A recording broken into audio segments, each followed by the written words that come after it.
Vi que vocês gostam de viver no meio das árvores, né? Ah, é muito fresco, né? É muito fresco. E atrai bastante de pássaro e... Aqui vocês não têm contato com aqueles, com lobo e Tem. eles não vêm pra cá? Tem, Onça tem também? tem. É por isso que eu não crio mais galinhas, é porque eu tive muito problema com isso. Ah, eles comem tudo, né? Come. Eles. Gente do céu. É bonito, mas quando chega de noite você tem que prender os bichos, proteger eles, né? Mas eles estouravam os galinheiros, os lobos. E a gente tinha esses problemas, lobo, cobra, sempre tem. Ah, é. A cobra é inevitável mesmo, né? Mas o lobo, ele tá meio audacioso, né? Mas é só à noite que eles vêm, né? Sim, a gente escuta eles assim, eles latindo, né? Ah. Assim, um latidão seco, assim. A gente sempre escuta, assim, aí vez ou outra aparece um. E você não conseguiu filmar nenhum ainda? Ah, não, é difícil, eles são muito tímidos. É, eles são espertos também, né? E difícil também filmar à noite, né? É. E é quando a gente consegue vê-los. É verdade, é porque durante o dia eles não ficam na vista, né?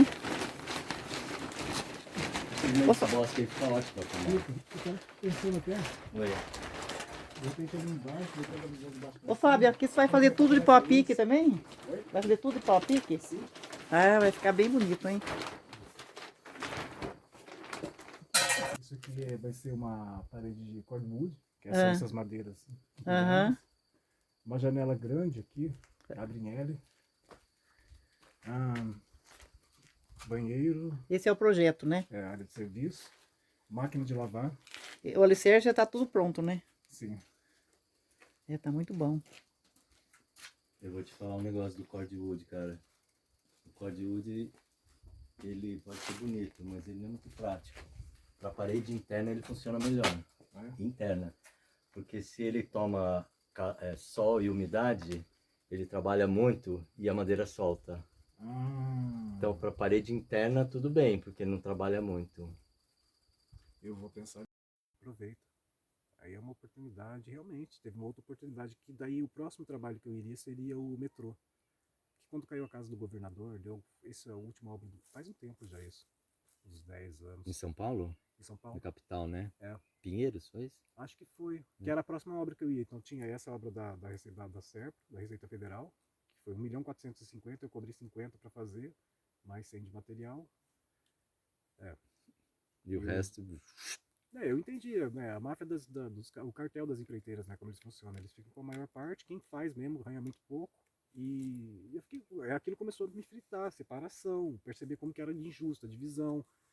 Viver aquilo todos os dias, acordava não, eu pegava o primeiro ônibus às 5 da manhã, ia até a Vila Prudente, baldeava, trem, metrô, até chegar lá em Socorro, que era, poxa, lá do outro lado.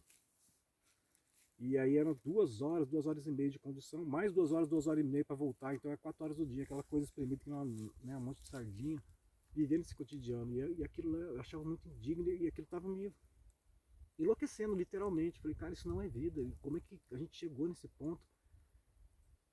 E aí eu perdi a esperança em tudo, assim, em tudo.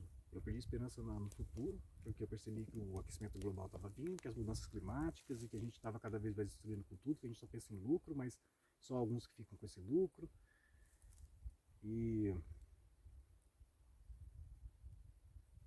eu estava muito desiludido com tudo mesmo. E quando eu vim para Taubaté para ver meu filho, eu encontrei um grande amigo assim e falou, cara, minha mãe aposentou da Petrobras, ela montou um sítiozinho, você que é fuçado nas coisas, gosta de ficar inventando as coisas, você não quer dar uma olhada para ela lá não? Ela quer fazer uma coisa sustentável tal, né?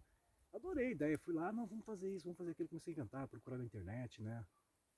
Essas coisas e foi quando ele me apresentou o trabalho do Ernst, né? Ele mostrou e quando eu vi esse trabalho de água-floresta, de trazer água de volta, eu falei, cara, é isso. Puf, é como se eu acordasse do trânsito, da tristeza. Eu falei, não, cara, é isso, existe saída, porque eu tinha perdido a esperança, porque eu não acreditava que existia uma saída. Né? E a saída veio para você te apresentar?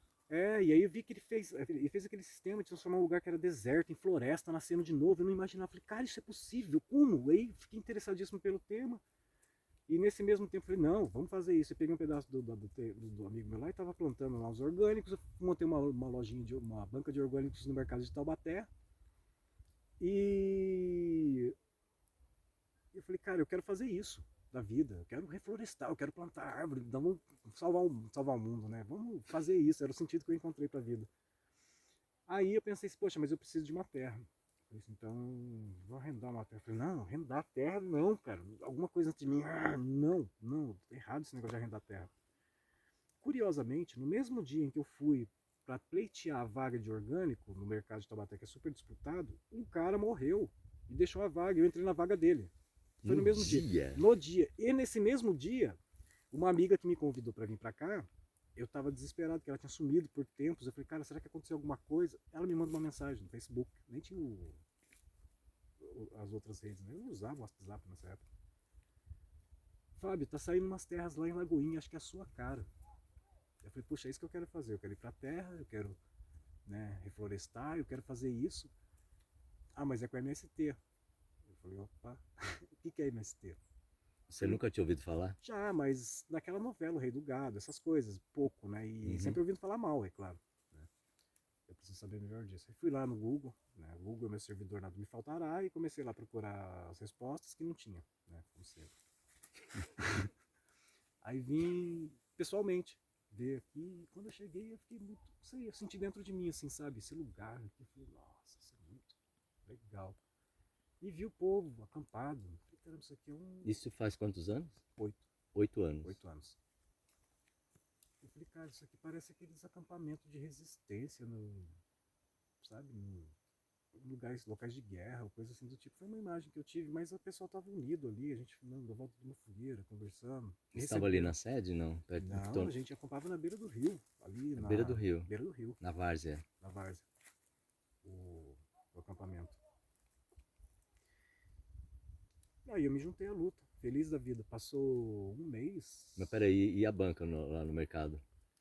Eu não tive condições de continuar Não, né? procurando. Você só conseguiu um É, lugar. só consegui ela. Acho que a gente tocou ela por uns 3 meses, eu e mais um amigo. É. Né? E aí eu vim pra cá e eu tive que abandonar tudo. Né? É isso. O grande lance sem terra é isso também. Muita gente fala, não, eu vou. Muita gente que eu convidava, nossa, ótima ideia, mas eu preciso fazer isso, eu preciso fazer aquilo. Eu falei, não é assim. É uma ruptura. É uma ruptura mesmo na vida. Tem que haver essa ruptura. Tem que haver essa ruptura. É abandonar tudo mesmo. Deixar tudo para trás e. E como isso foi dentro de você? Você tinha alguma propriedade, alguma coisa? Não. Só propriedade intelectual. Só propriedade intelectual. Bom, e a sua capacidade de trabalho, né, que você trouxe, na Sim, verdade. sim. E a sua bagagem de experiência de vida. Sim. E vontade de arrumar solução para as coisas. É uma coisa que eu sempre. Eu gosto muito de tecnologia, gambiarras e coisas, né? E aí. E o sonho, né, de um dia poder estar num lugar onde fosse criada a própria realidade, não uma coisa já imposta, né, onde eu pudesse sonhar, querer viver do jeito que eu queria. Sei lá, a gente tem que trabalhar, mas eu queria sim trabalhar, sei lá, trabalha de manhã, que é o melhor horário para trabalhar, tá bem com a vida, para na hora, almoça, namora, toca um violão, vai nadar, volta pro trabalho, escreve, ouve música, dança, né? Você viveu isso em Mauá, não? Alguma coisa parecida com isso? Não, lá eu vivi muitos encontros, eu conheci muitas pessoas, como eu posso dizer, pessoas interessantes, pessoas que também estavam nessa coisa de viver plenamente a vida. Tá, ali então foi uma etapa da busca. Você considera que agora é um lugar que você vai ficar mais tempo, é isso? Aqui? É. Sim. Sim. Sim. Você quer contar então como que foi? Porque você chegou aqui, né? Tinha todo o seu preconceito, todas as ideias que você já trazia sobre o que seria o MST. Sim. E conta um pouquinho desses 8 anos, que deve ter acontecido muita coisa, né? Ah, foi. Conta o que você acha que cabe, porque deve ser muita coisa. Então, aí quando eu cheguei aqui eu me senti acolhido, né, pelas pessoas, eu via a dificuldade que todo mundo vivia, como era difícil essa coisa, você vivia num barraco de lona, na beira do rio, aí você não tem como trabalhar porque você precisa manter a luta, e é muito complicado, porque daí você vive uma situação de extrema miséria, e aquilo, a miséria consome qualquer pessoa, eu posso dizer isso com muita propriedade, a gente, Você viveu igual a eles. sim, aqui. Sim. Você largou todo o resto, É, né? e eu aprendi também que não tem essa coisa de eles. Sim, sim, sim. É. Tá. É, Tá, porque eu pode falar. falava eles, eu falava assim, não, porque eles, aí uma amiga falou, Fábio, não existe eles. Eu falei, nossa, é mesmo. É. Somos nós, né? E, e eu me lembro que assim, era muito enrolada essa questão documental, né? E a gente ficava ali naquela vida muito difícil na beira do rio, e aí eu fiz um acordo com. Teve um acordo coletivo que a gente precisava correr atrás da documentação. Eu falei assim, então eu vou ficar em Taubaté e vou ficar com uma andorinha. Andorinha que vem vai, né? Uhum. Depende do lugar do Brasil. Andorinha é um palavrão em alguns lugares. Ah, é? Aqui no Vale, sim, sim. Porque o andorinha, na verdade, no INCRA e esses lugares, outros lugares, andorinha é o cara que vem pro MST, consegue a terra e vende depois. Sei. Né? E aqui a gente chamava de andorinha as pessoas que só vêm de vez em quando. Uhum. Né? Que também estão fazendo alguma coisa lá fora, né? É Sim, isso. sim, é, isso. E aí eu fiquei correndo atrás dessa coisa da documentação. Pressionando, né, Ministério Público, CETESB, porque o documento ficava pingando de um lugar para o outro, mas eu acho que ficar insistindo foi o que começou a mover um pouco. Né? No Sei. dia 26 de dezembro de 2016 saiu finalmente o documento que a gente estava precisando, que confirmava mesmo que aqui seria um assentamento de reforma agrária, Uhum. mais a licença ambiental, que era necessário na época. Que foi um rolo só isso aqui. Isso aqui foi uma exceção na história da reforma agrária. Né? O INCRA perdeu Ah, a é? posse. Sim, o INCRA perdeu a posse. Ah, é? Sim, ele conseguiu a luta começou em 2010. Em 2014, o INCRA, as pessoas foram, o INCRA permitindo a posse da terra, o INCRA perdeu a posse, as pessoas tiveram que sair, e só essa parte foi passada na mídia, né? Porque o povo ficou louco aqui, quebraram lá as partes das sedes lá, o povo saiu revoltado, e saiu, e só os vândalos que destruíram tudo, né? Uhum. E eu cheguei com a segunda turma, em 2000. Ah, você chegou. O novo acampamento ele começa em 2014, eu cheguei em 2016. No final de novembro de 2014, eu acho que começou. Eu cheguei em junho de 2016. Um ano e meio aí de diferença. E a gente ficou ali nessa luta, na beira do rio, até 2018. Em 2018, a gente elaborou uma estratégia para ocupar a fazenda. Porque havia um medo que existia uma lei o Lula tinha colocado essa lei de que assim que as terras que estavam em processo de reforma agrária, se elas fossem ocupadas antes, seria atrasado 2 anos no processo de homologação. Então a gente sempre estava nessa esperança de que vamos conseguir, vamos ocupar. Ah, não, não vamos, porque senão vai atrasar 2 anos e tal. E ninguém morando na fazenda. Isso aqui largado ao léu, um monte de gado com bicheira por aí, gado selvagem, gado que nasceu. Virou selvagem. Virou né? selvagem. É. E toda essa destruição aí. Vocês podem ver ao redor que agora melhorou. Né?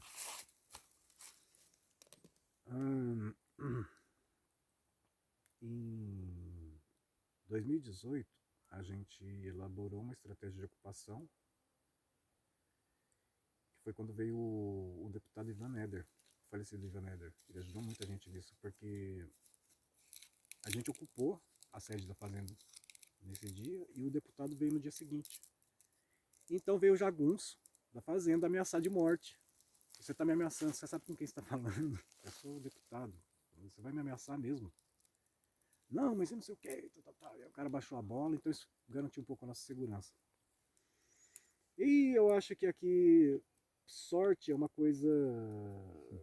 É um elemento, é um fator. Eu não sei se sorte, mas eu diria providência. Eu fico surpreso como as coisas aconteceram nesse lugar, porque a pedido de reintegração de posse acabou caindo na mão de um desembargador, que não sei porque ele simpatizou com a causa, e falou assim, não tira esse povo daí, deixa eles aí até resolver até o fim do processo, até isso se resolver. Então isso que garantiu a nossa segurança. E jagunço vindo, aquela coisa toda, e só que eles não esperavam isso, eles achavam que a gente ia ocupar a sede, igual da primeira vez, e que ia ficar ali. Não, quando eles perceberam no dia seguinte, a gente ocupou o Mangueiro, já ocupou outra casa, já ocupou outro lugar e ocupou uma fazenda toda, distribuindo, né, por todo o território. E de lá até aqui foi essa luta, né, essa dificuldade de aí não tinha como, não tem como, a gente não tem dinheiro.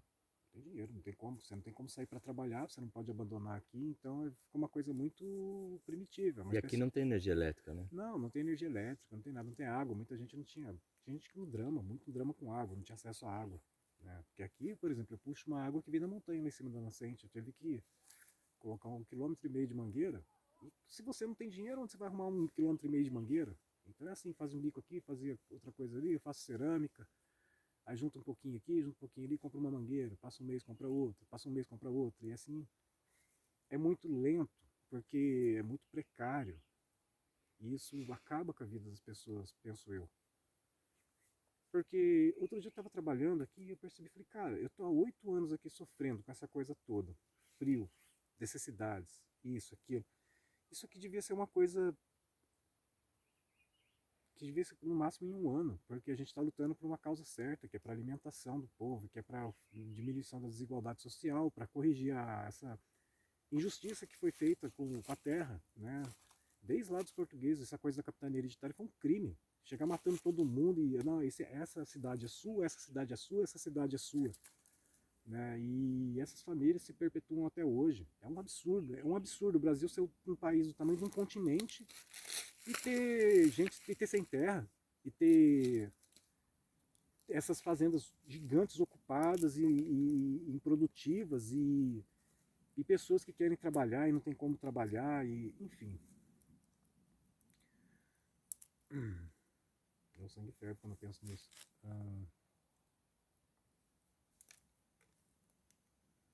Eu tava onde mesmo? Tá falando das fazendas produtivas. Sim, que a fazenda era improdutiva e aí E aí vocês foram a ocupando. gente foi ocupando e essa dificuldade, né, porque daí a gente não tem incentivo nenhum para plantio e o pessoal acha que assim, sem terra não produz, né? Sem terra é tudo vagabundo. Cara, o tanto de coisa que a gente faz tem que ter muita coragem, tem que ser muito guerreiro mesmo. E não estou falando isso para autopromoção, não. A gente tem que ser muito guerreiro mesmo, porque você tem que aguentar viver embaixo de um barraco de lona, sem energia elétrica, sem água, com dificuldade com comida. Ah, você planta sua própria comida? Planta. Vai plantar sua comida para você ver. É fácil assim. Ah, eu comecei aqui, beleza, vamos lá. Fui lá, pá, plantei feijão, fiz um regaço, de noite e dia trabalhando. O suor, a terra bebeu do suor da minha testa por cada planta que eu plantei. E aí vem a formiga e destrói. Então eu não sabia, tem formiga. E a gente não usa veneno. Ah, deu pouco. Calcário. E aí eu falei, não, eu vou plantar. Quando eu comecei aqui, eu falei, eu vou plantar 1 milhão de árvores. Esse é meu sonho. Eu não quero US$ 1 milhão, eu quero 1 milhão de árvores. Eu vou plantar 1 milhão de árvores. E construí um viveiro, dei um jeito, fiz isso, fiz aquilo, até conseguir a água. E aí vem uma mega tempestade, destrói tudo. Eu construí um viveiro aqui embaixo, que eu fiz a coisa mais linda, com aramá, um bambu trançado, era um balaio gigante. Mas ele tinha um objetivo estético também. Né? Eu queria que fosse uma coisa muito bacana. Eu gostaria que fosse assim. Mais uma mega tempestade destruiu tudo também. Então, meses de trabalho. E assim, muito acontece assim, aqui, né? Por essa falta de infraestrutura e recursos. A gente não tem. Vocês não têm incentivo fiscal, né? Quer Nenhum, dizer, incentivo. nenhum. Na verdade, a gente tem dificuldades. Eles colocam dificuldade. Por exemplo, existe a prefeitura, existe os tratores da patrulha rural. Que é para servir os agricultores. Os agricultores. Só que a gente não tem acesso. Não. Não.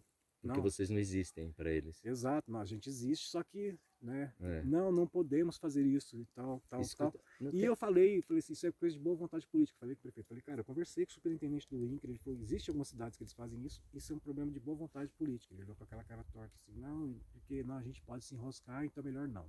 Essa é a desculpa. E não tem uma coisa da homologação, que eu sou novato nessa coisa de como faz a...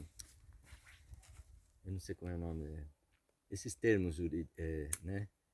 É homologação. Se vocês tiverem homologação, aí vocês passam a existir e podem requerer as coisas. É assim que funciona? Não, eu não sei o que é isso. Me explica aí. A homologação... Porque parece que é importante obter isso aí, né? Sim, porque daí reconhece a pessoa como que ela existe naquela terra, que aquele lote da reforma agrária está destinado ao usufruto dela. Porque, como é a ideia geral? A ideia geral é a seguinte, essa terra ela não me pertence. Na verdade, ela pertence à União, ela pertence ao país. As pessoas, quando elas perdem as terras para o governo, o governo, ele, como fala, quando você paga, a pessoa recebe por isso. O valor Indenização. venal. Indenização, ela é indenizada porque ela perdeu a terra improdutiva, ou essa que ele encaixou nas 5 causas: trabalho escravo, crime ambiental, terra improdutiva, e tem mais 2 categorias. Imposto que ficou sem pagar. Impostos que ficou sem pagar, e tem mais uma categoria, ele encaixou nas 5. Ah, encaixou nas Ele 5. encaixou nas 5. 5 ou 4, não me lembro. Ele encaixou em todas. E aí a gente ocupa a terra para forçar o governo a fazer a reforma agrária, que é Uhum. para fazer essa terra ser distribuída para Porque as a pessoas. destinação é essa A mesmo. destinação é essa, né? Então a terra volta para a União, passa a ser do Brasil de novo, e essas terras são divididas entre famílias. E a ocupação ocorre nesse momento para apressar esse processo Isso, de... porque se deixar, teoricamente, o governo diz que vai bater na porta da sua casa e falar assim: olha, tem uma terra sobrando lá, você não quer ir lá ocupar? Não, não é assim. Não é assim que Não, não é funciona assim. Então, ainda. a gente ocupa para pressionar. Uhum. É a contradição do MST, né? A gente... qual é a palavra?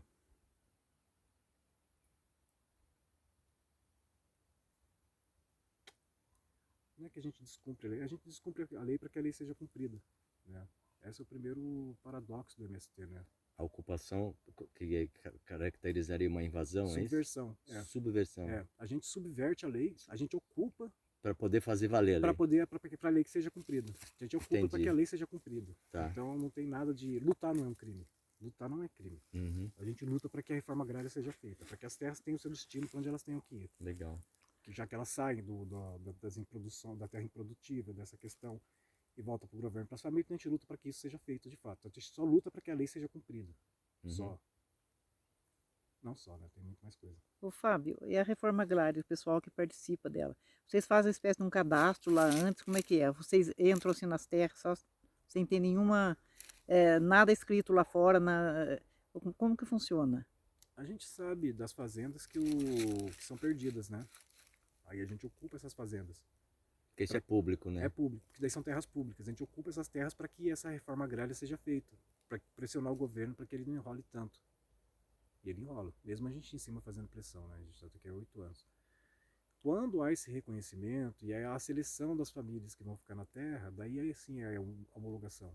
É quando, por exemplo, aqui no meu caso, eu faço um cadastro no INCRA, e quando houver o parcelamento das terras, e aí tal parcela, então você fica responsável, Fábio, enquanto você for vivo, enquanto seu filho viver, tem direito à herança, mas não é propriedade. Você tem direito de uso e dos seus descendentes também Isso. continua. Isso, mas a terra vai ser da União. Então o terra cadastro não é é feito só na homologação? A gente faz um pré-cadastro antes, Sim. né? Mas de fato, assim, que oficializa que aquela pessoa é responsável, o guardião daquele pedaço de terra, é a E homologação. esse cadastro é feito antes da ocupação? É um cadastro, sim, feito no INCRA, antes da... Uhum. A gente já é ocupado geralmente faz. Qualquer pessoa pode fazer esse cadastro no INCRA, Entendi. mas geralmente as pessoas que estão acampadas na terra têm essa preferência, porque já estão em cima da terra. Uhum. Acho que esse é o processo de homologação. Uhum. A gente, quando você finalmente consegue oficialmente ser reconhecido oficialmente que você está responsável por aquela parcela, por aquele lote, né? Ô, Fábio, e hoje, como você faz para se sustentar aqui, né? Porque plantar você não conseguiu, né? Viver da terra. Você tem que fazer uma mágica aí, né?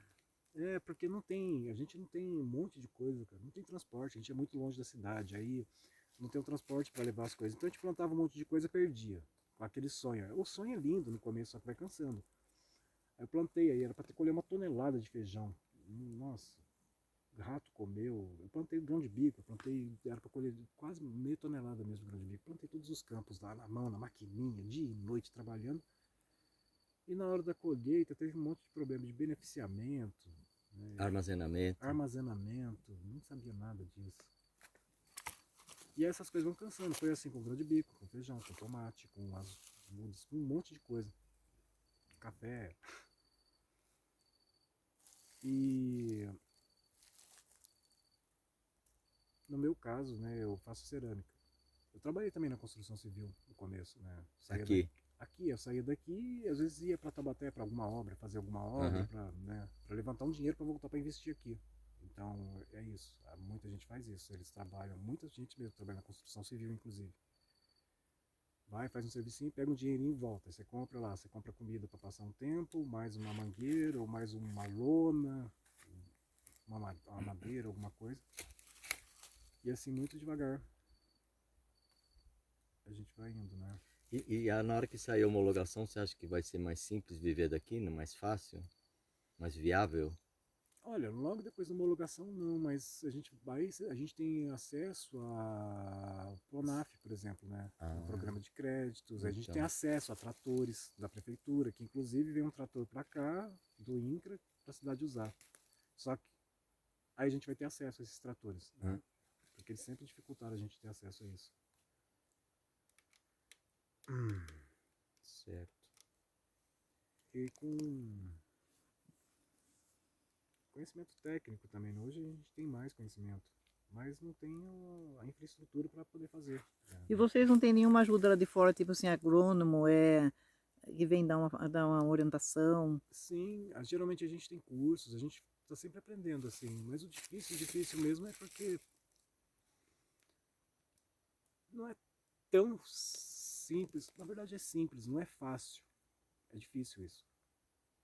É uma coisa, ela é simples, mas ela não é fácil plantar e viver da terra, porque exige muito suor, exige Muito muito trabalho conhecimento também. e conhecimento. É.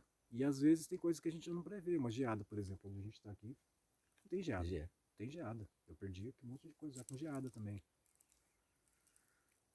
E mas mesmo assim ainda tem N fatores que são contra, porque a gente não consegue ter uma distribuição, não tem uma logística. Para onde vai mandar esses alimentos? Como vai mandar esses alimentos? Quais alimentos a gente vai plantar? Né? Ah, sementes, poxa, é caro. É caro. Comprar sementes é Tem que ser uma caro. cultura de subsistência, né? Só para vocês, né? Muita gente vive assim aqui.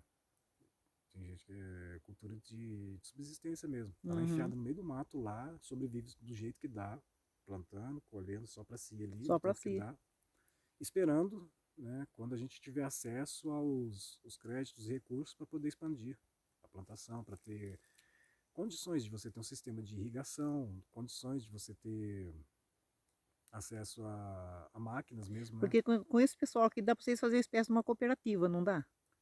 A gente tem feito, a gente tem trabalhado nisso. Ah, sim.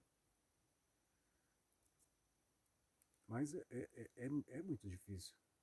É muito difícil, assim, porque a gente vive muito numa situação limite da miséria, pobreza e isso mexe muito com o ânimo e com o espírito de todas as pessoas que estão aqui. A gente é muita. Isso aí também faz algumas pessoas desistir, não faz? Sim, é isso que eu estou dizendo. Não é fácil, não é fácil. Muita gente desiste, não aguenta.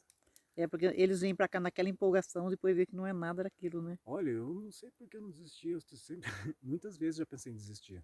Assim, era só essa questão de vou mais um pouco, ou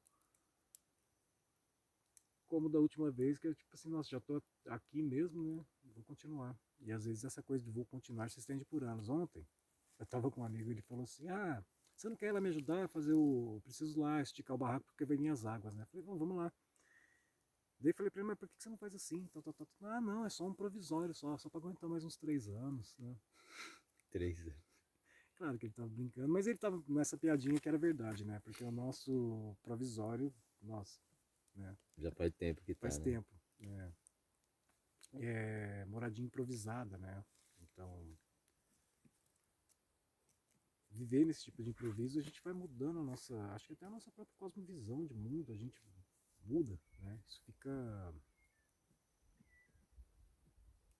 é difícil explicar isso. E com isso também o tempo está passando, né? O tempo está passando É. isso. E as esperanças, as ilusões também vão morrendo. Isso é interessante de afirmar. Hum. Porque, por um lado, é ruim. Eu tenho medo de me tornar uma pessoa amarga. Porque é muita dificuldade, é muita. Aí as pessoas, por exemplo, eu percebo que a gente tinha um inimigo externo, que eram os jagunços, que era o governo, e a gente se juntava para lutar contra isso. E a gente conseguiu a terra, que era o que a gente almejava. Então criou-se uma espécie de limbo. né? E agora? O que a gente faz? Né? Conseguimos o que queríamos, e agora? Né? E muito cansaço também, as pessoas cansam, né? É cansativo viver essa vida anos e anos a fio.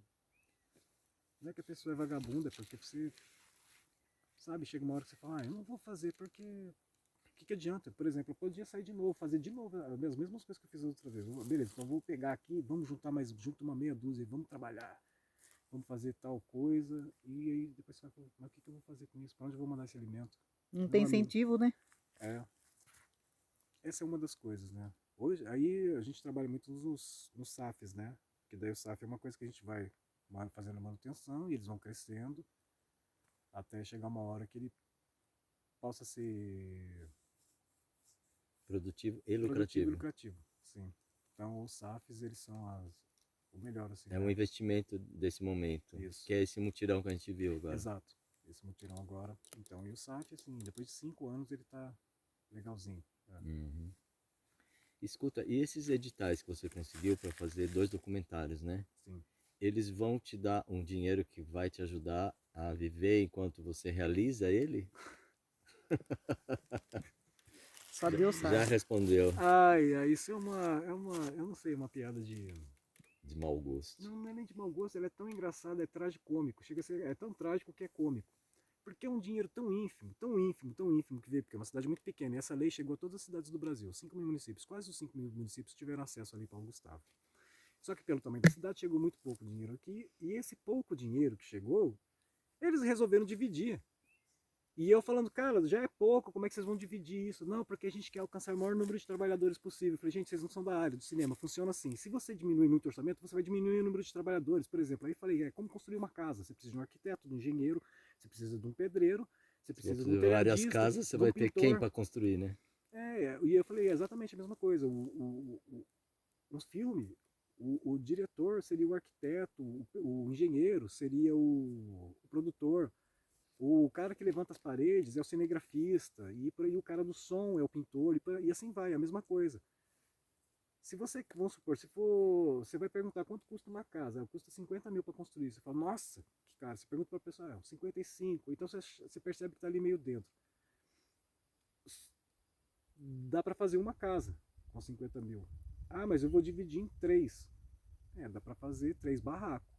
Ah, eu quero dividir em 50? Dá também, mas eu vou fazer 50 casinhas de cachorro. Foi essa analogia que eu criei. Falei assim, você consegue dividir? Consegue, só que daí, poxa, um valor pequeno. Não dá para contratar um técnico, não dá para contratar isso. Então você fala que é para dividir, para manter mais pessoas trabalhando, você na verdade você vai reduzir.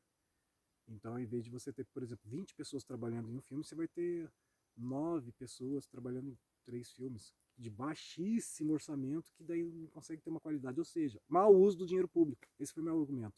Mas quem decide isso é a cultura Da de cada cidade, o cidade? departamento disso, de cultura. Ou de orçamento, sei lá. Sim, e é muito louco essa questão das cidades, assim, né? Principalmente no interior, porque você contrata o primo, fulano, beltrano, que conhece ciclano, e não contrata, por exemplo, um profissional da área, uma pessoa que dedica a sua vida, a sua paixão a ser gestor de cultura e turismo. Existe esse curso de graduação, e tem pessoas formadas nisso. Que vai Seriam determinar a qualidade da obra Exato, que também, né? saberiam o que fazer. E daí não, você pega o seu primo, você pega um conhecido, você pega alguém lá num cabide de emprego e põe lá, em vez de chamar um profissional da área, que ele saberia dar um destino real à verba pública. E, bom, enfim, Brasil. Né? Você está nesse É momento. uma piada, porque eu tô vivendo essa piada, é uma tragicomédia, né? Eu gosto dessa visão dos gregos, que eles dizem que tudo é uma tragédia, né? A concepção deles é muito interessante, de que a vida é uma tragédia, não é o que faça, mas em alguns pontos ela chega a ser até cômica, de tão trágica. Pois é. Encontramos algum humor nessa tragédia para poder ir para frente. Chega uma hora que a gente, essa coisa de querer mudar e lutar tanto, assim, a gente tem isso sim, mas quando a gente é mais jovem, a gente não tem noção de que a coisa é muito mais profunda, que as raízes delas se vão. Cara, então, dentro disso tudo, né, que você me falou, que você tem esse roteiro, que é uma coisa grande que você se propôs fazer, né? E se você vai ter que usar a sua criatividade, você vai ter que, em vez de montar um cenário, contratar atores, talvez você tenha que fazer uma coisa mais poética e fazer os personagens serem elementos da natureza e narrar essa história, de repente. Então, Não Foi. sei, o que tá me vindo assim de primeira, cara, pra você economizar, cara, porque senão você não vai conseguir. Eu não vejo. Você já falou que é pouco. É muito pouco. Não dá pra sua, nem pra, não ajuda você a sobreviver durante esse tempo. Não, Então, jamais, não dá. eu acho que você vai ter que gastar Dinheiro do bolso. do bolso, Sim, mas né? voa, mas a gente faz por amor, por paixão. Essa é a parte cômica da tragédia. Porque tem amor, no fim das contas, dá uma boa história no final das contas. Eu vou lembrar disso e falar, caramba, mano, a gente fez A história da dificuldade de isso, do fazer. engajamento dessa coisa. Fala assim, cara, sabe, por esse lado é poético. Né? Então, Ahn, mas sim, eu teria, por exemplo, se eu quero falar sobre o período da escravidão, é impossível, não tem como contratar um ator, nem não. dois, imagina. Então, e como eu disse, eu ia procurar na inteligência artificial para criar imagens da escravidão, ela não cria violência, né? Então, não é impossível criar imagens desse tipo. E aquela história que a gente pensou de trazer esse passado para o que está acontecendo hoje, né? Foi a Assim, solução. Porque você pega alguém que se sente um escravo, trabalhando hoje com um salário que é. Eu vou mesclar essas imagens, né? Vou pegar obras de arte do passado e misturar com partes do futuro, fazer recortes e meio que misturando todas elas. O primeiro filme, que é O Ouro de Tolo, ele se passa num café da manhã. Esse é o cenário. É um café... Pronto, um café da manhã já resolve, porque é um as café pessoas da estão manhã. conversando. Sim, e um café da manhã de uma família de classe média que o ponto que eu parti é o seguinte, que falava assim que a busca pelo ouro do passado trouxe a transformação da Revolução Industrial e as mudanças climáticas e tudo isso, e a nova busca pelo ouro é a sobrevivência da espécie. Porque se eu vou falar da estrada do ouro, por onde só passou toda a riqueza do Brasil e foi parar na Inglaterra para patrocinar a Revolução Industrial e dar início a isso tudo, ela passou por uma estrada. E uma estrada é um caminho consolidado, um caminho que a gente sabe onde a gente vai dar. E esse caminho que a gente está indo, a gente sabe onde vai dar. Vai dar no abismo. Toda estrada um dia foi uma trilha, que alguém abriu para chegar em algum lugar. Então a gente está nesse desafio. Como que a gente vai criar uma nova trilha que não vá para essa estrada que a gente está vendo para onde que vai? Então, eu quis falar assim, o que é a alienação e o feitiço de se ter um estilo de vida, quanto isso é oneroso para a natureza. O consumismo, né? Exato, o consumista é uma família de classe média, o filho começa logo falando que ele precisa de tocar de telefone, falando, pô, você acabou de trocar o celular, mas eu... Ai, bem, mas assim ele vai ficar atrás com os coleguinhas e tal. Na sua idade eu já trabalhava, mas eu não quero trabalhar, eu quero ser um influencer, né? E começa a falar dessa questão, quanto que é preciso para poder manter aquela troca de celulares, né, a mineração e toda essa coisa, a destruição do planeta. De onde vem o leite? O pai brinca, filho, o leite vem da caixinha. Não, o leite não vem da caixinha. Daí o menino fala, não, o leite vem do supermercado. Não. Uma criança veio aqui uma vez e falou, tio, onde que é a árvore de mandioca? Árvore de mandioca. A mandioca é uma raiz. Poxa, eu fiquei assim, nossa. Então, o arroz não nasce no supermercado, o arroz nasce daqui, da terra, suor, plantio. Né? Hoje em dia existem máquinas que fazem isso, mas mesmo assim, né, tem a mão das pessoas que trabalharam muito para que essa comida chegasse até a mesa dessas pessoas. Então, eu queria colocar todo esse processo histórico. Você vai tomar um café com açúcar, são drogas, o café é uma droga, o açúcar é uma droga. O açúcar moeu negros, né, índios, moeu todas as pessoas, devastou a mata, acabou com as... Né, e aquele café está ali na nossa mesa. Os usineiros hoje dão mais prejuízo do que lucro. Porque aumenta o PIB. Cara, isso é uma grande falácia. Então a minha ideia é essa. E outra, eu percebo que a classe média, ela se perde nos... A classe pobre se perde... É o conflito de classe, porque tem, gente. Não vou falar que não tem, porque tem sim. O pobre, ele se perde no sonho da classe média. E a classe média se perde no sonho americano. Então é tipo, como quase que é aquela cena a lebre correndo atrás da cenoura, não vai alcançar nunca. Então, era que todo esse desejo de consumismo mostrasse o leite, ele vem, não é só da caixinha, ele não vem só do supermercado, ele vem de devastação, precisa devastar uma grande área da Amazônia, do Cerrado, do Pantanal, tacar fogo para poder ter pasto para enfiar o gado. Quando você enfia o gado lá, você conseguiu aquela terra. Uma das questões, o X do Brasil, o nó da questão do Brasil é a terra. O Brasil nasce como um país latifundiário, muitas terras para poucas pessoas, e essas mesmas pessoas são a maior parte do governo, os parlamentares, pessoas que estão no poder, que fazem e ditam as regras. Por isso que pode tanto agrotóxico, por isso que pode passar tanta lei absurda, e tudo normatizado. Então eu queria chamar a atenção para isso, como esse processo histórico se formou para a gente aceitar essas coisas como são hoje. Ah, mas aqui em casa não se fala de política. Peraí. Né? Não se fala de religião, não se fala de política. Então é muito complicado isso. Talvez seja exatamente por isso que as coisas são normatizadas ou aceitas, ou acaba sendo até uma banalização da própria violência, não só com a natureza, mas com si mesmo. As pessoas aceitam, se submetem a um trabalho escravo, porque ou elas fazem isso ou elas passam fome. Eu vivi isso na pele em São Paulo, ou você se rende, serve alguma coisa, ou você vai para debaixo da ponte. E se você for para debaixo da ponte, não tem volta. Isso mexe de tal forma com a psique da pessoa que não adianta. É difícil. Como que você vai resolver uma ferida desse tamanho? Como você vai curar um trauma desse tamanho? Tá todo mundo traumatizado, todo mundo eu digo, ai,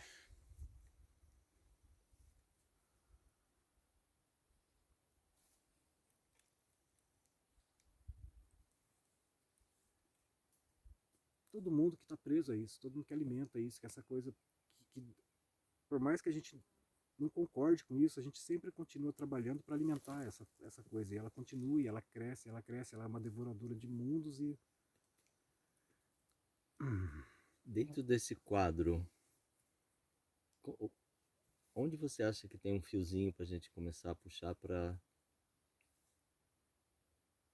ele ficar menos difícil, tenso e... Onde você vê alguma coisa otimista, né? Por aí? Olha, eu tive muita dificuldade, assim, durante um tempão. E eu acho que não tem, não. Eu não... Não, mas e esse filme que você está fazendo, né? Onde você acha que ele pode ajudar na consciência para mudar alguma coisa nesse quadro eu, pesado? É pesado. Eu acho que a minha ideia é que a pessoa tenha consciência do processo. De como que, se eu quero comer um chocolate que eu gosto, eu tenho que saber que tem mão de obra escrava ali. Que o pessoal que tira o cacau no sul da Bahia, lá os meeiros, que é uma fazenda grande, e aí o cara fala assim, você fica com a metade, depois da praga da vassoura, né? Que os fazendeiros perderam as terras lá, e o pessoal que era os trabalhadores mesmo resolveram plantar o cacau na terra, de meio, com o dono da fazenda. O dono da fazenda fica com a metade de tudo, do esforço deles, e eles se matam, vivem em condições precaríssimas. E o dono da fazenda só pega Só metade, pega metade. sem investir nada. E isso aí mantém a Nestlé, mantém essas grandes indústrias, todo mundo come chocolate finíssimo que você gosta lá na sua casa, você não faz ideia que aquilo ali teve mão de obra escrava para chegar até a sua. E quase tudo que você tem para consumir naquele nível de preço teve mão de obra escrava naquilo. Eu não sei se eu acredito em revolução, nessas coisas, né? Eu acredito em, assim, no vizinho, no nosso trato. Eu acredito que eu falar com o meu vizinho, a gente criar uma nova forma de relação, talvez seja um caminho. Eu não tô... No entanto, você apelou para o audiovisual, que tem um alcance maior. Sim. Você está querendo falar mais alto. É que eu não quero apontar uma solução, porque eu não tenho uma solução. Eu queria mostrar o problema mesmo, porque muitas vezes as pessoas não sabem qual é o problema. Então como é que você vai saber a solução? Você está no primeiro passo, que é reconhecer o problema. Exato. E eu também não penso, porque a solução que eu encontrei é uma solução para mim. Né? A minha busca de encontrar uma solução, eu não sei se ela não é para todo mundo. Não é para todos, né? Mas eu sei que eu tenho uma qualidade de vida melhor a partir do momento que eu consigo me dar melhor com o meu vizinho, que eu consigo entender o lado dele. E que a gente consegue trocar trabalho, que isso envolve moeda, que isso envolve valores, que isso memória. Isso envolve memória, fabricação de memórias. A gente somos seres que criam memória. Se a gente tem um dia que é incrível, eu criei uma memória. Isso é meu tesouro. Né? Não importa rico ou pobre, todo mundo constrói memórias. Né? E como são esses momentos? Qual é o nível de qualidade? E o nível de qualidade dos momentos, eu percebo que ele está sempre ligado à qualidade de pessoas. Qualidade de interação, ao nível de entrega. É clichê falar, é amor, porque reduz, né? Né? Que nem o cara lá falou, porra, mais uns aos outros. Cara, como é difícil entender isso. Por que você tem que amar o próximo? Porque não tem mais nada. Você não vai morrer, né? Tipo, a única coisa...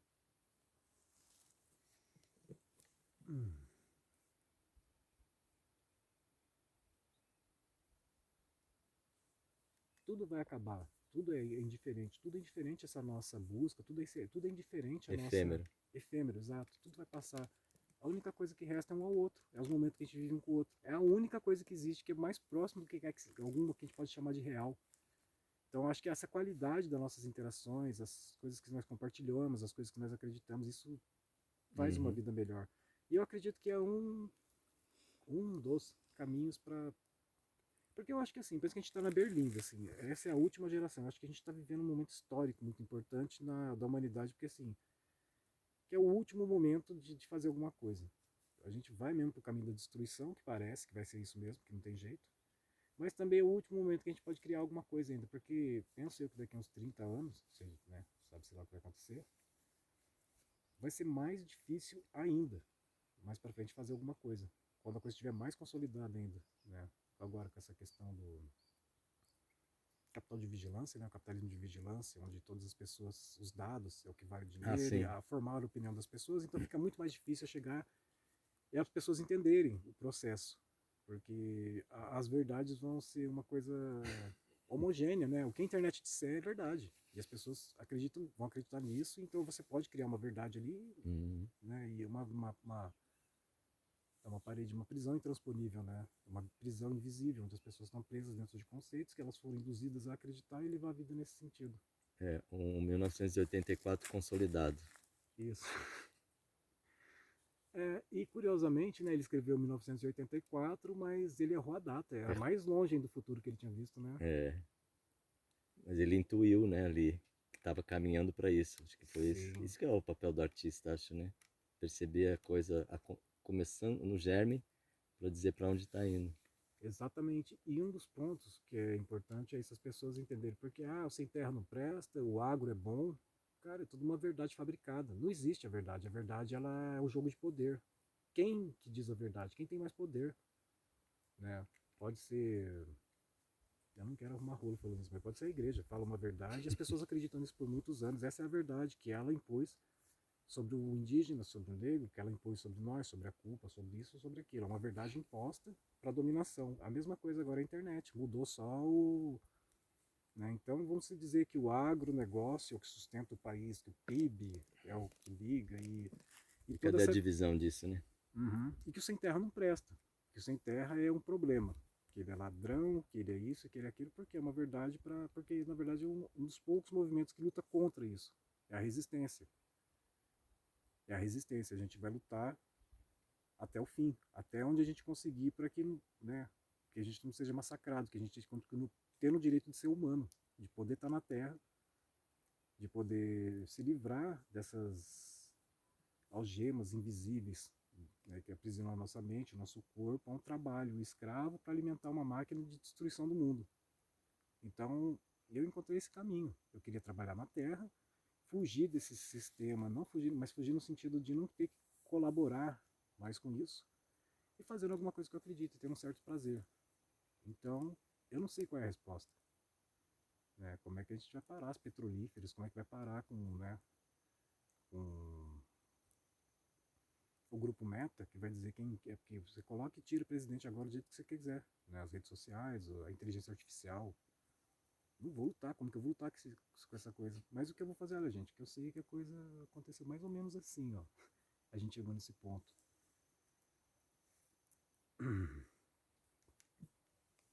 E o outro documentário que é sobre o. É exatamente sobre isso que fala, o outro documentário que é o Maldito Sem Terra, que é sobre como as pessoas enxergam o sem terra. Né? Exatamente essa visão que foi construída de que o sem terra é um marginal, que ele rouba terras ou que eles invadem. E, e sobre a questão agrária no Brasil, né? A questão dos latifúndios, do agronegócio, da bancada ruralista que faz e dita as regras e estão destruindo com tudo. E esse governo que entrou, que não tem força contra isso, mas isso só ficou evidente porque nenhum governo teve força contra eles. Eles sempre foram os senhores do Brasil. Olha bem, eles sempre foram os donos do Brasil. Desde Cabral. Desde quando esses caras chegaram aqui, desde antes já tinha esse plano, e eles se tornaram donos disso aqui, se apropriaram e dominaram da forma deles e estão fazendo isso até hoje. É isso. Criando as suas verdades, impondo as suas verdades e fazendo as pessoas trabalharem de bom grado, acreditando que isso é o futuro, ou que isso é o que deve ser feito, ou que é. Mas só que não, gente, está todo mundo indo para uma enrascada, uma mentira, uma armadilha que E a gente cai por inocência, porque a gente acredita, não, porque o trabalho dignifica, enobrece, mas você vai enobrecer e enriquecer o patrão, né? Ou...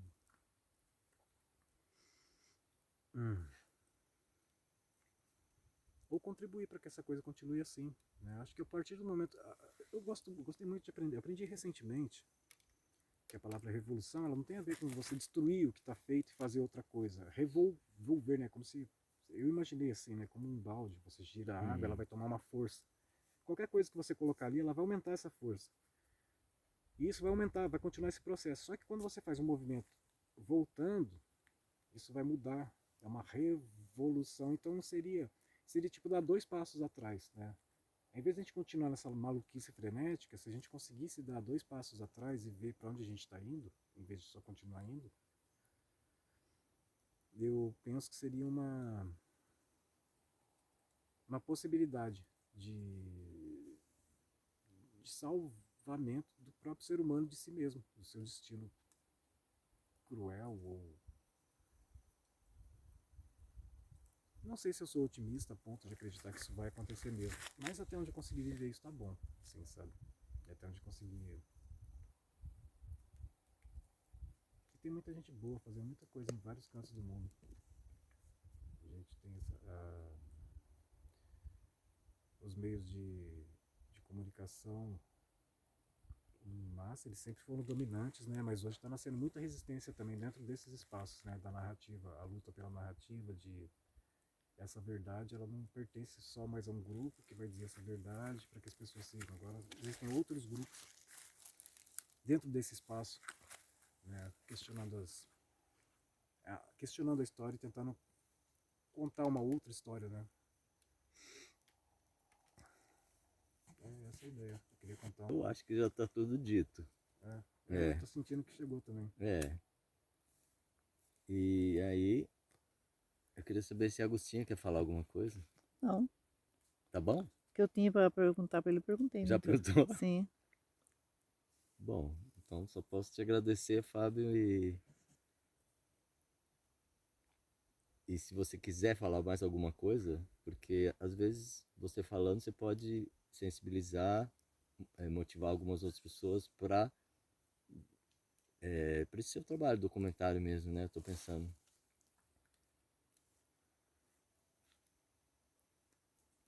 Ou você já falou tudo? Eu tô tentando achar uma coisa aqui que eu quero contar, porque você fica muito estranho. Assim,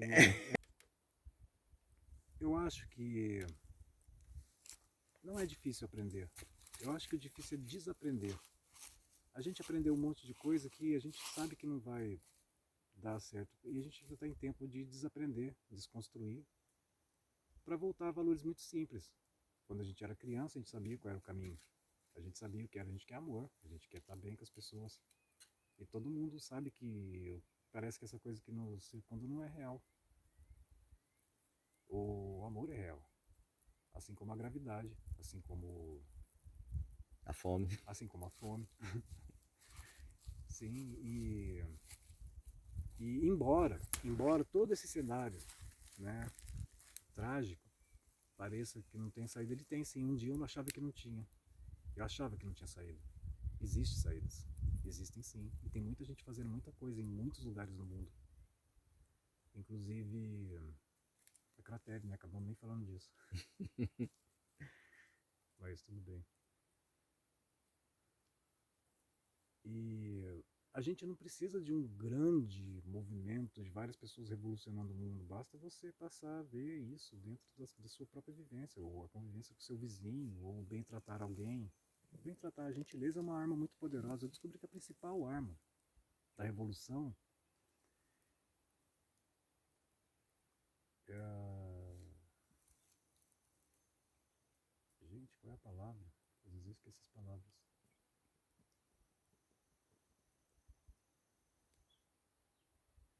Quando eu falo com você com cuidado, como isso se chama?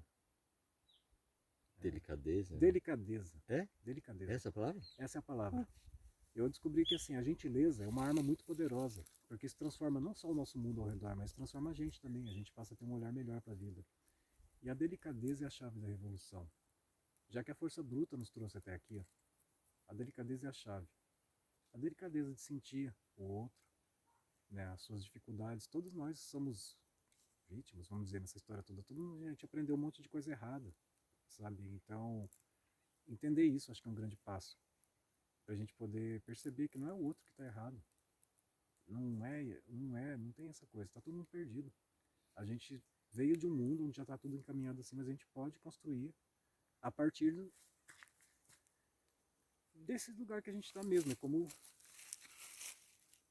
a gente pode criar uma nova história. Eu acredito nisso, sabe? Não sei se isso vai acontecer a nível mundial, mas eu acho que em pequenos lugares, só o fato de quando a gente tem os eventos da gente aqui, que a gente convida os amigos e a gente perceber esse é o tipo de vida que a gente quer ter. Tá entre amigos, trabalhando juntos, sorrindo, comendo, nadando, tocando violão, falando bobeira, falando da vida, se divertindo, filosofando, brincando com as crianças. E não tem muito mais que isso, eu acho, sim. Eu acho que a gente se perde muito, assim, às vezes pensando muito, achando que, nossa, precisa mudar o mundo, salvar o mundo. A gente sabe que isso não vai acontecer, mas essas pequenas coisinhas é o que salva o mundo. A delicadeza, a gentileza. Eu acho que é isso que eu queria dizer. Dar uma chance para que essa coisa nasça. Dentro de todo mundo existe Deus em potencial. O que chamam de Deus, né? Essa coisa forte. Eu acho que ela quer se expandir, ser. Algo quer ser através de. Acho que essa coisa que a gente sente de bom é algo que quer ser de verdade, através de a gente. É como se a gente fosse um veículo para que essas coisas acontecessem. Isso só está bagunçado, só está perdido. As pessoas só estão perdidas, né? A maioria. Acho que a gente está no processo de se encontrar. De perceber o que realmente vale a pena, que não é o dinheiro, não é viver em função disso, mas viver em função de ter uma boa vida. E não uma vida melhor. Gosto muito que você fala do Krenak, não é você ter uma vida melhor, que acho que isso que a gente se perde também. Porque se a gente quer ter uma vida melhor, a gente vai estar sempre buscando uma coisa que a gente nunca alcança, né? Então a gente vai sempre querer o melhor, o melhor, o melhor, e o melhor nunca chega. Mas se a gente aprender a tá feliz, a ter gratidão pelo tempo, cada dia é um tempo que está ali, uma página em branco para você escrever do jeito que você quiser. Você pode escrever do jeito que você quiser, não precisa escrever, você pode pintar em aquarela, pode fazer um barquinho, né? Pode fazer um aviãozinho, pode fazer o que quiser. Eu acho que é isso. Tá bom. Nossa, aí na hora que você foi embora eu vou pensar em tudo que eu queria falar. É que assim, de Aí que vai improviso, vem, né? Aí que vem as ideias. Normal. Fábio, agradecer para você então, por você ter compartilhado com a gente todas essas ideias suas aí. Foi muito bom. Eu aprendi muito hoje com você. Nossa, Muito obrigada, Fábio. Deus É. abençoe e que você continue, que você consiga alcançar seu objetivo. Obrigado. Eu acho que o dia a dia todo dia a gente aprende uma coisa, né? E hoje eu aprendi muito com você. Muito obrigada. Eu que agradeço.